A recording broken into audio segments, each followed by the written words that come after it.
What's up, people? Welcome to the AfrikaBBall show, and today we have the most special of guests with us, the president of the Basketball African League, Mr. Amadou Gallo Fall. Thank you so much for being here, sir. My pleasure. It's an honor to meet you and to interview you and have this great opportunity. This is the pioneer of basketball in Africa. Everything you see now, from the foundations, many years, decades of hard work, determination and grind to come to brilliant events like this, Africa Without Borders, things like that. So, sir, looking back, the BAL just concluded their third season. It's been a long journey, but a brilliant journey, fantastic one to watch. What are some of the highlights that you've had, in the last couple of years? Wow. Well, if you can name any there.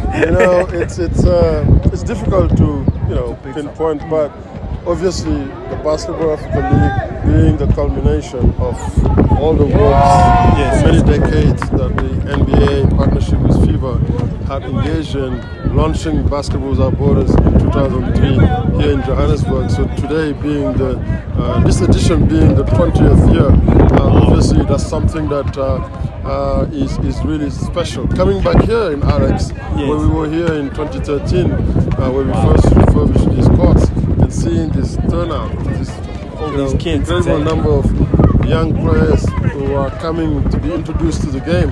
And I think this remains at the heart of our strategy to grow the sport. It's about making it accessible to young people. That's where it starts. And then we build capacity, the number of coaches that have been trained, and seeing Coach Harry here still, as passionate and continuing to work to attract more people into the game. Now with the Basketball Africa League, we have established a complete pathway where young players can start at this level on courts like this and ultimately play professionally on the continent without having to leave. Exactly. So, just seeing the growth, from step by step.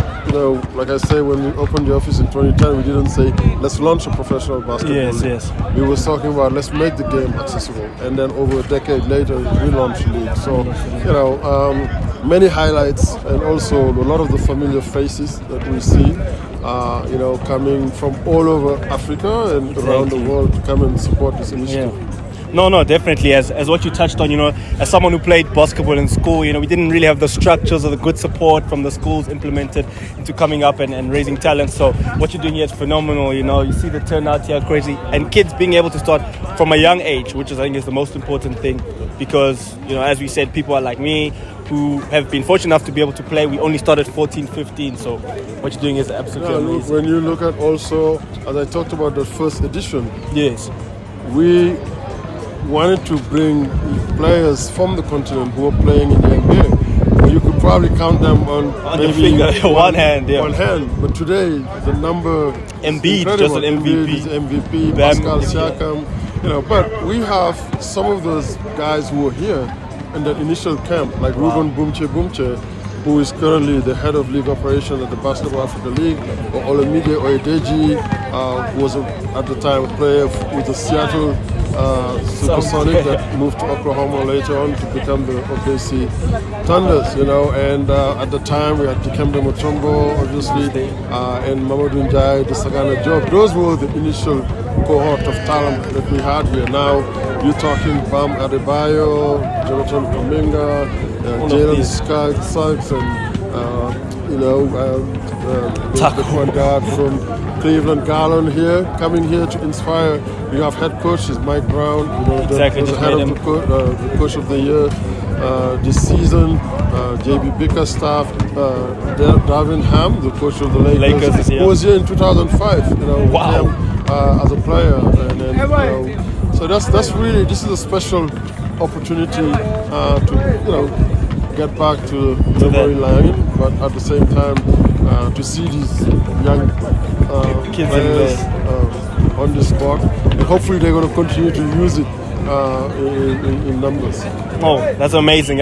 Well, now looking on to the BAL and beyond, going to the fourth season next season, we follow this one closely. Al Ahly winning, it was good. We saw the playoffs exactly in Kigali. What are the plans? What are we looking at beyond? in the seasons to come? Yeah, well, look, we've been busy at work, really planning for season 4, looking at just ways to innovate to improve the product, and we've been pleased with the progression from year 1 to year 2.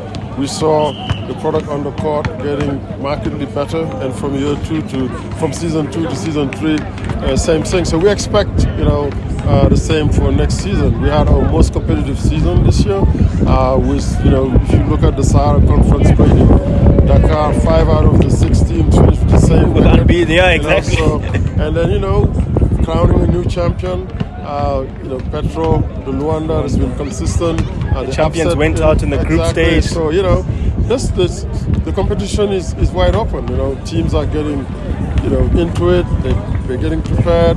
And what I like is what I'm seeing in the different local leagues, where different teams are getting organized for a chance to win the local leagues to participate in the BAL. So we're busy, working on next year's plans.